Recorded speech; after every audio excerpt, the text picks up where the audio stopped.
Hello, everybody. This is Deanna with Employers Advantage, and I have the rest of the team with me, Jessica, Robert, Shannon, and Rachel. And as a team, we regularly have conversations about HR happenings, small businesses, and how to best support clients and future clients.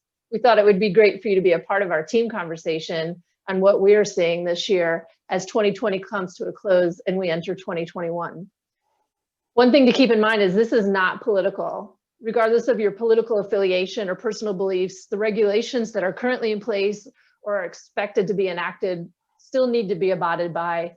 Again, whether you agree with them or not, they're the rules, they're the laws, and they have to be abided by for the workplace to protect you, your company, and the employees. So we are going to talk about some things that are specific to the new administration coming in, because those are the plans that they have to roll out for workplaces.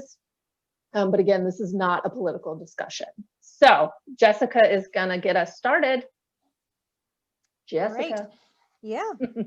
So I think the big thing that people are talking about, it's all over all kinds of webinars that I've been attending, is OSHA. And OSHA is the Occupational Safety and Health Administration. It's the federal agency that basically oversees workplace safety.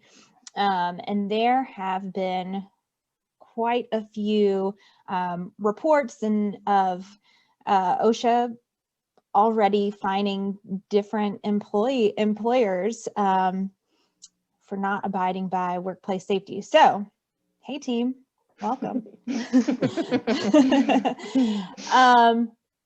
Let's talk OSHA.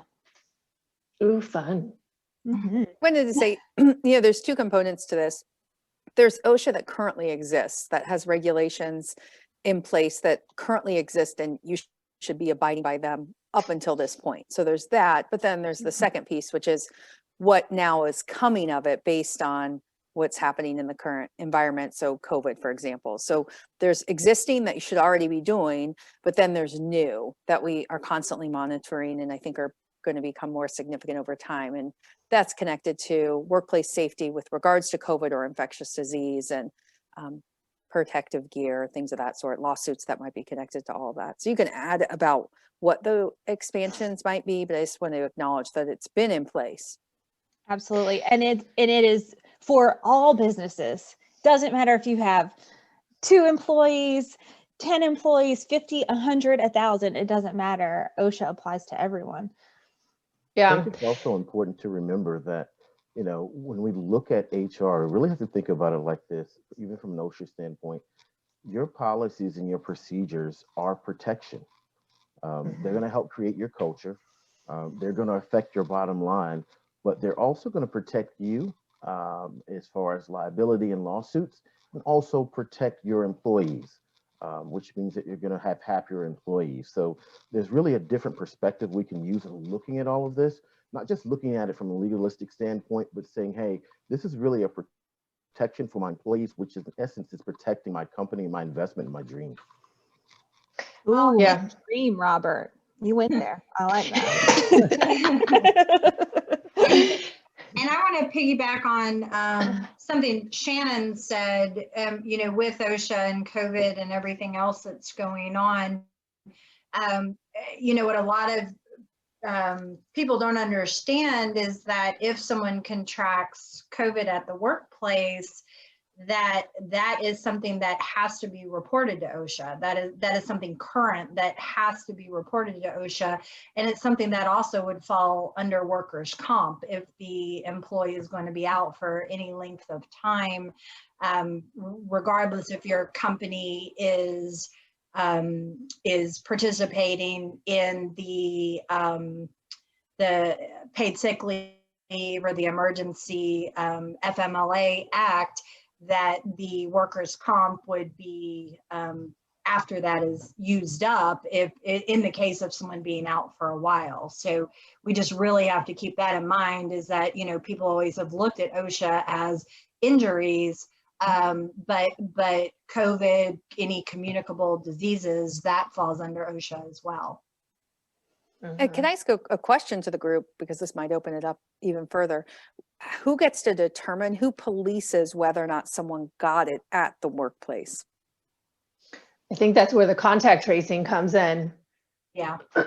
Right? So if you have,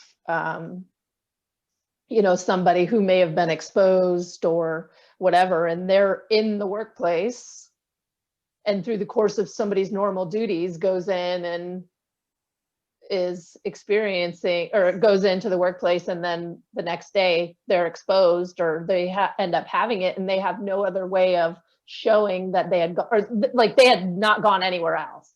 The only place that they had gone was to and from work and doing that contact tracing. So, and then you also look at, was the company enforcing, did they have a policy around masks and cleaning and all? Like, if that's not even in place, it's a pretty good chance that they got it at work, right?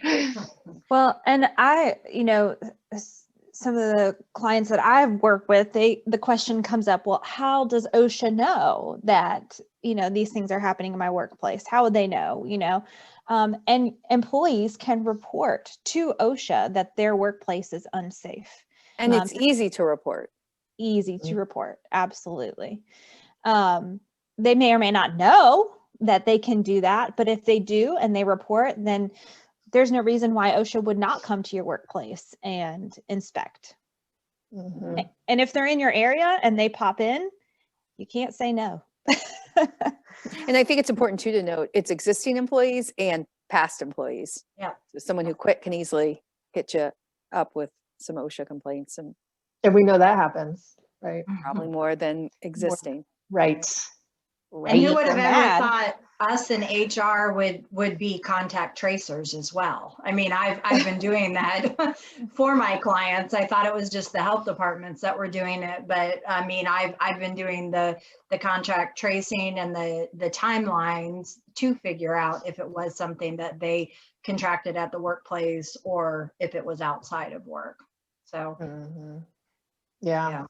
So some things that, like, aside from COVID, so Shannon, you talked about this was in place before COVID came about, right? So what are some things that we should be doing or thinking about for our clients, for small businesses, to keep them safe, like safety manuals, making sure they are up to date? What else? What are some other things that we need to be doing, thinking about? I have companies that use protective gear unrelated to COVID. So whether it's vests or something, there's also, you can seek out ways in which to get your organization assessed by a third party for COVID purposes.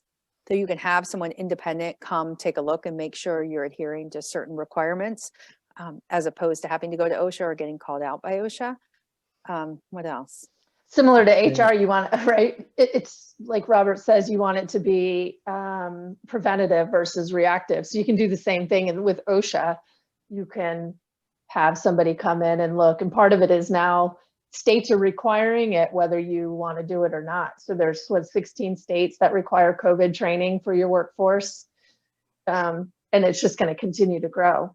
So all of that is preventative and to help protect everybody. And along those lines, this isn't necessarily connected to OSHA, but there's drug testing prior, there's drug testing if there's an incident, and there's random. And if you bring it back to COVID, there's ways in which you can require negative test results if the person's been exposed or there's been some issues with exposure. So there's also some steps along those lines you can take as well. Mm-hmm. I also think having the right resource, so making sure that you have a resource who stays on top of these things, right? That you can stay on top of all the changes that are going forth. As we know now, things are changing sometimes on a weekly basis. It's difficult to stay on top of all of those things, even with the best of intentions. So it's important to have that resource who can keep you informed and make sure if there's anything that's going to affect you or your business, that you are informed and have a strategy. Yeah, like today, Rachel and I were saying earlier that we saw on the news that the CDC changed the guidelines for quarantine, which is probably going to change the paid sick leave and the emergency FMLA requirements under the Families First Coronavirus Response Act, because at first it was 14 days and now they're saying 7 to 10 days. So I guess that's good, because then companies might not have to pay out as much for sick leave. People might not be gone as much, but yeah, all of that stuff kind of has a ripple effect and it's difficult to stay on top of. That's good that you bring that up, Deanna, because that's something like moving forward, looking towards 2021, this new administration is really going to work hard with creating some type of family medical leave that is paid, whether it's partially or fully paid 12 weeks, that they're looking to implement something like that for, again, all businesses, small, medium, large. And this is something we've talked about on our team meetings, you know, in the past, that leave is going to change. So what does this look like for our small businesses? I think one of the things to note is that this is currently done at some states on the state level. And I know that one of the articles we had read is talking about utilizing California as the beta test. For some of I know. Oh, California. Listening to this, it's in California. But you know, some states have short-term disability at a state level, required short-term disability. And so some things are going to be easy to test out on a state level, whether it gets bumped to federal, I don't know. But that's also, like Robert had said, kind of staying on top of things. It's really important to know what state you're in, what qualifies you as having been in a state or not. Like, do you have an employee there on site, or that, you know, how that looks. But every state's different. They're going to become even more different as we wait for anything to roll out on a federal level. And not just the paid FMLA like Jessica was talking about. I mean, I have clients in states where the actual state has mandatory paid sick leave now. And so, you know, for instance, one of those states was New York, and where New York started, where it was just the city originally, because of COVID, the governor has since expanded it where it's mandatory for the entire state. And so there are more states. Vermont's another one. I'm trying to think off the top of my head, but there's more states that are going to that no matter what the size of your business is, that you have to offer paid sick leave to your employees. Mm-hmm. And again, back to what Robert said, like if you can stay ahead of this and not, you know, react to it, then you can make some intentional decisions for your business so that you don't get hit so hard when this comes down in your state, right? Yeah. That's why I think right now people need to start looking at 2021, if they haven't already, and reevaluating their workplace policies and looking at their PTO, looking at remote work, looking at safety procedures, all of that stuff that encompasses what we've learned in 2020. Well, I know, and we've added infectious disease policies to our handbook, and then work remote and all these, a more robust policy around working remote and what that looks like. That, like, again, that was just never necessary before to the extent it is now. And I think the other piece to this is, not to transition because we can digress and talk about that more, but the other piece to this is balancing being safe and proactive, but not discriminatory. Not, Absolutely. Jessica, you had talked about this, not hiring people who might be at a higher risk, choosing to not hire people who might be at a higher risk because they're in this certain demographic or age or what have you. So Right. it's marrying the two. It's doing this stuff to be right and not doing this stuff to be wrong, even though they connect. Mm-hmm.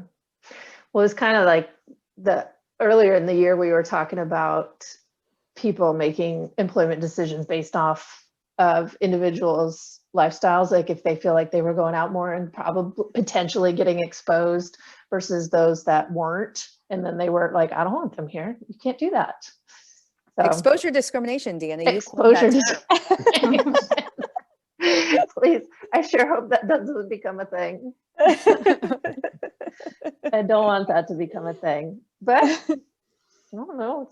People do it. They make those decisions. They make those assumptions about people. And anyway, we don't want to go down that path, but yeah. And the same thing, like, we're not, typically you're not allowed to ask about people's health and all of those types of things, but because we're designated as being in a pandemic, the EOC and guidelines have fluctuated a little bit to allow for that for COVID. But do you think that'll also apply to vaccinations? Are people going to be like employers asking if they're vaccinated or not?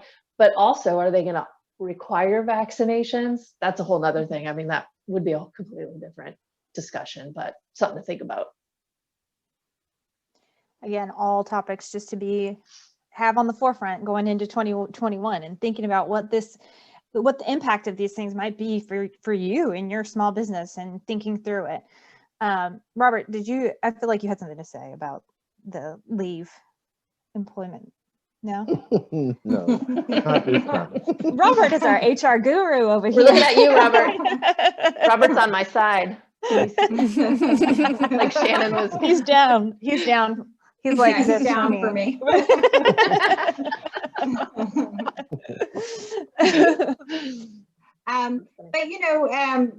what you said, Deanna, about going forward for 2021, I mean, I think one of the important things to start reviewing when companies are setting their budgets for the new year and everything else are employee benefits, because if this does become a thing in the majority of the states, with the paid sick leave, any requirements for medical coverage or anything that could be putting out there, you need to start planning as a business for the what ifs, your plan A, your plan B on all of these things. And,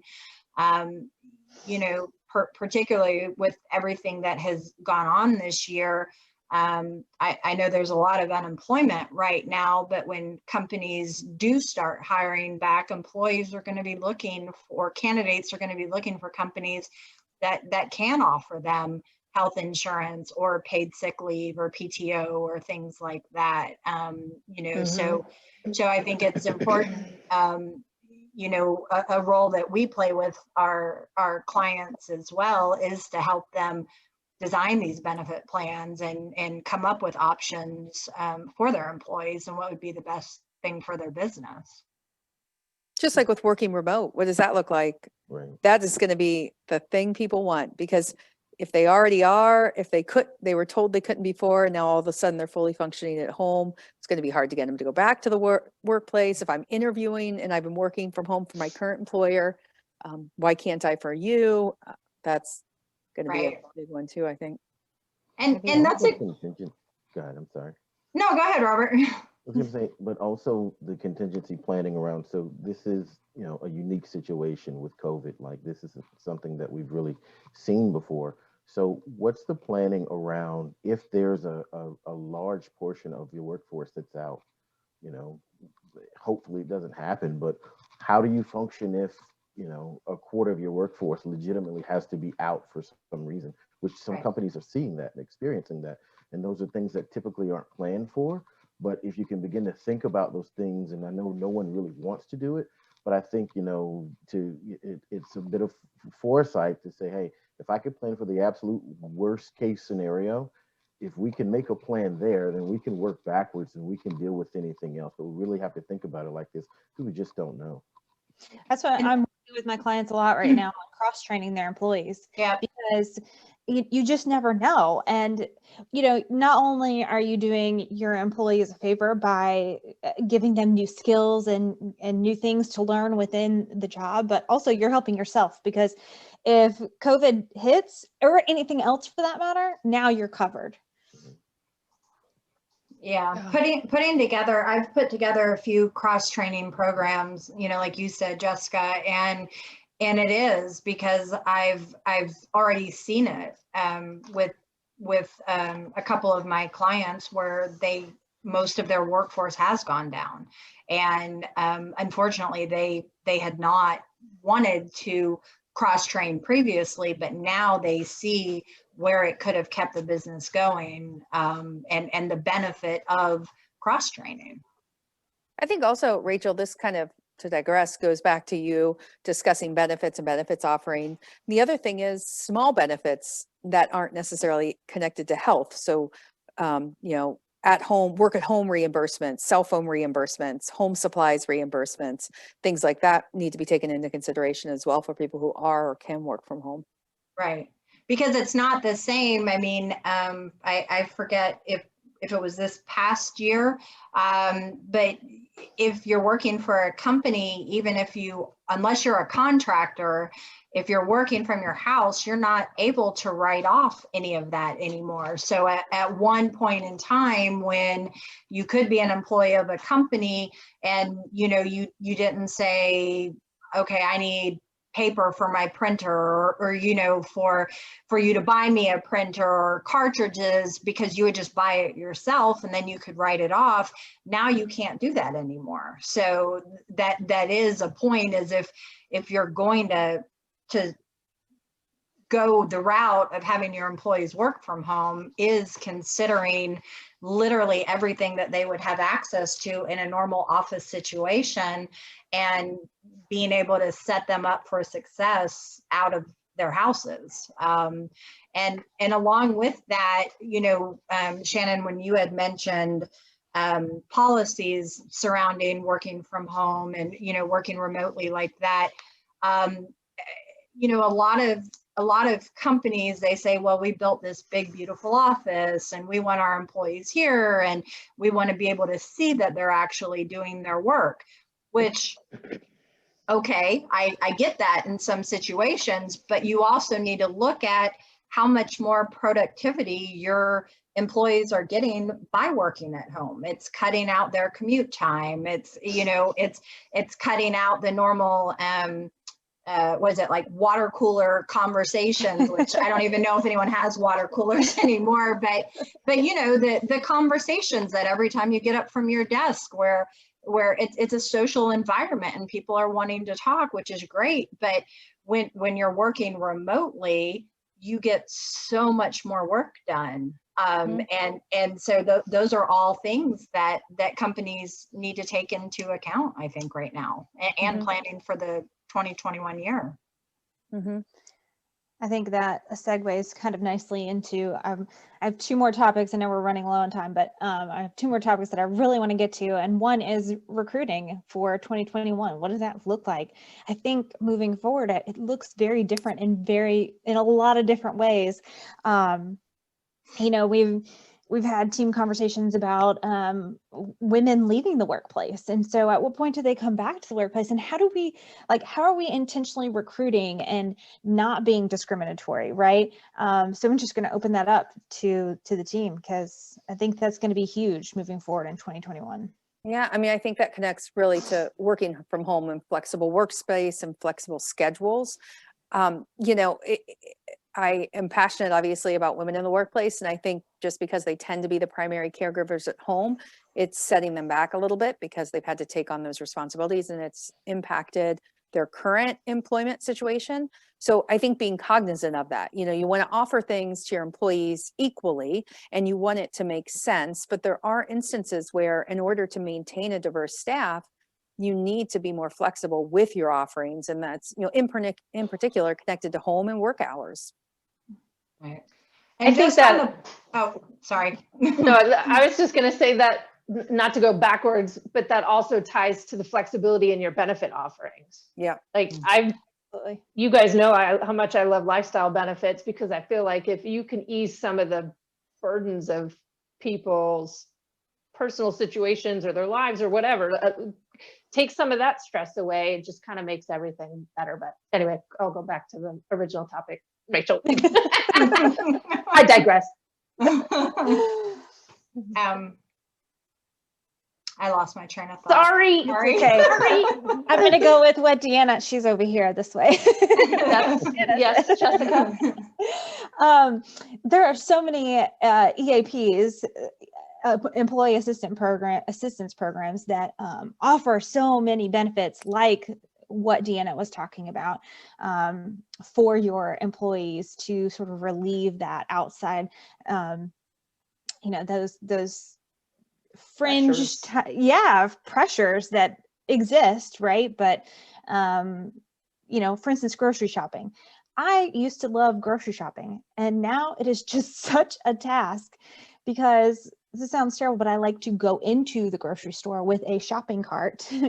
And now I have to do it on my phone, and it's not nearly as fun. But now you need you know, a subscription for Instacart or whatever the case may be, to be able to have that ability, you know, that service available to you. So Mhm. And I think, And oh, sorry, Rachel, go ahead. You have a train Oh, of I thought. was just gonna, sorry, I was gonna say, speaking of EAPs, I mean, I think they are one of the best benefits and most underutilized benefits. And personally, I think every company out there should offer EAPs because, you know, you look at what a mess 2020 has been, right? And yeah, of course, there's good things that have come out of 2020 for everybody in small ways, but employees need to know that there's somewhere they can go to that's confidential. And, you know, with EAPs, there's always free counseling sessions and they can utilize that. And it's, you know, not only the work-life balance, but that there's help there for them and somebody that can guide them in the right direction. And it's just, to me, it's such a minimal cost that I don't even really look at it as a cost because it's so inexpensive for the company to offer it, compared to the amount of benefit that an employee gets out of having that. Mhm. And I think, Jessica, when you were talking about grocery shopping or Instacart, you know, there's two pieces to this. There's the short term, and how do you support employees? And again, I'll talk about gender, but how do you support employees who are balancing childcare and work in the immediate?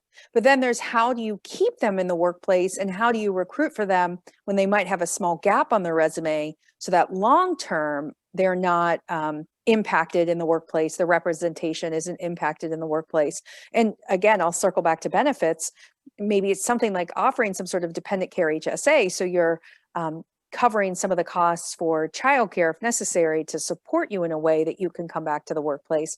And from a recruiting perspective, resumes might have holes on them. You know, right now at this point in time, when I'm phone screening a candidate, I never ask, why'd you leave that job within the last 6 months? I know Absolutely why they not. left that job. So those Right. are things you're going to have to be flexible with as well. It's also from the employer's perspective. I think, you know, recruiting changes a bit too, because how you communicate your values is going to be crucial. That's going to be absolutely important because you have to separate yourself now from other employers as well. But now also, instead of being more employer focused about what can the employee bring to the table exclusively, it's hey, how do I support my employees? Because employees need to know that as well, and you need to be able to communicate those values effectively if you're looking to hire and recruit in this environment. That's right. Because they're not only, you know, back in the days, it was that you were competing against your local market, and now you're competing against the entire country if you're able to be remote. Because what we have that one client in particular that almost doubled their size when they went remote because of COVID, because it completely opened up their recruiting pool, their candidate pool. I mean, outside of the multi-state compliance requirements that we can get into in another session, but yeah, now you're having to you know, as an employer, you're competing with a much larger market. So Well, you got to be on your game. You're competing internationally too. I mean, you know, now that everything's remote, it's no big deal to work for a company that's out of the country now. You know, which then opens up a whole nother can of worms too. But you know, the competition is out there, and on the actual subject of recruiting, you know, a lot of the majority of it has moved to Zoom. I mean, doing Zoom interviews, and I mean, man, if any of us would have known pre-COVID how Zoom was going to take off and bought stock in it, I think we would all be independently wealthy now. But you know, and considering, you know, some people just don't interview well to begin with. They're nervous, but then you add on the layer of they're not in person, they're over a computer. Sometimes there's lag time depending on, you know, internet connection. The person might not be as familiar with technology as somebody else. And so you as the employer interviewing the candidate, you need to take all of those things into consideration, because you could very easily discount somebody that would be a good employee just because Zoom is new to them, because they've always worked in an office setting and there was no need for it. You know, I think we're all Zoom experts, but you've got to take all that into consideration now. I think This is- also on the flip side of that, oh, sorry. I'm No, gonna no, really I think we were going to say the same thing. So go on ahead. the flip side of that, if as an employer you feel like you're not that great at technology and you're not doing Zoom or whatever, you might miss out on some really amazing candidates. And so I think there's two sides to that, right? Having a little grace for these candidates that are still trying to figure out and navigate technology, but also employers, right? What does that look like now for your workplace? And now everyone's on Zoom or Teams or whatever the case may be, whatever you're using. How do you have conversations over this computer? I think that's very different for people. So Shannon, I'm sorry, I did not. Well, I mean was just cut going you to say, from a legal perspective, some ways in which you can be proactive as an employer is maybe standardize your interviews. So have standard questions. Maybe you send the questions to the candidate prior so that they can review them. Make sure they're comfortable with the link and with the platform. Make sure you're comfortable. And then, there's definitely some ways in which you can proactively tackle that. But then there's also good things about this, and I talked about this is a whole other can of worms, but this might allow you to do faceless interviews where you can just organically diversify your staff. It allows you to open it up to international, so you can again diversify your staff. So there's upsides to being limited, to not have to be able to just do interviews in person, but there's always a legal component, and then a way in which you can be more organized recruiter. Jessica, what was your final point that you wanted to make? My final point was, so with this new administration, one of their goals is by 2026 to increase the federal minimum wage to $15 an hour. You guys, when I was 16, my first job was McDonald's and I made $4.25 an hour. That was minimum wage way How's back in the day. Boston market, $6. No. Oh my gosh, you were banking. Winn-Dixie, $4.75. Where? Winn-Dixie. We just did weird advertisements for 3 minutes. I scooped ice cream and I still have a scar on my arm from making waffle cones. But honestly, that was so long ago, I can't even tell you what I was making, but I know it was whatever minimum wage was then. So. Yeah. I mean, that's the hard part, because it's easy to champion a minimum wage increase. Like, it's very easy to be excited about it and to champion it from the employee's perspective. And as HR, we're here for both the employee and the employer. But then you hear employers that are like, I'd have to shut down. Yeah. Like, simple as that. Couldn't do it. Right. So there'll be growing pains if it's increased at all. There always are. Absolutely. And Yeah. even, there are some states that already have minimum wage at $15 an hour, or, anywhere above what federal minimum wage is. But then that also then begs the question, so then do they increase? What does that Right. look like? Consumers are going to eat that cost, I would think. But Exactly. But anyway, if their goal is 2026, but in 2021, we know that potentially this might be happening, how can we prepare? How can we prepare our clients, moving forward within the next 4 years to be okay, or not, not have to shut down because this change is coming down? To be equipped to take on all these added costs. Absolutely. I mean, I think in the current environment, some may have already, because of COVID, they've had to rethink what they're paying employees. They're competing with some large companies, shipping and logistics companies who can pay hourly wages. So maybe some of it's kind of happening. So it's being deliberate about maintaining it. Mhm. Yes. Yeah. Yeah, I think because COVID highlighted who the true essential workers are, and they're primarily hourly folks, and that has then increased their rate. So because grocery stores and logistics and those industries were needing to get people in there to keep supplies moving, it, like you said, it kind of organically increased their rates to attract employees, and then everybody else is having to compete with that, so they're adjusting as well. And let's not even talk about the can of worms of exempt versus non-exempt and Oh. how this might impact Absolutely. any FLSA rulings. I mean, that's where you just really need to audit your employees' compensation, what it looks like, job descriptions, all that good stuff. And that's a whole other team conversation for So sure. Robert comes in handy. I was going to say, I think that could be an entire day conversation, just on exempt versus non-exempt. Yes. But Robert, I want you to say one more time, what is your pillar, your mantra for HR for 2021? Let's just adopt that. For 2021, HR absolutely, positively has to be a foundational pillar for your business to thrive versus a reactionary tool. If you can make that a foundational pillar, there's a seat at the table for HR to help drive the conversation around growth, around employee retention, around creation of culture, around safety through policies. Those things are going to help you flourish and go forward and prosper in 2021. Go forward and prosper. That's our 2021. All right. Well, Can thanks we get everybody. t-shirts made that say that? Yeah, go forward and prosper. Please. We'll create a product line with our service line t-shirt. All right. Anybody else have any final parting words? No? All right. Well, it was good conversation. Thanks everybody for joining us today. If you have questions or if you want to go forward and prosper, reach out to Robert at robert@employersadvantagellc.com. Bye. Bye.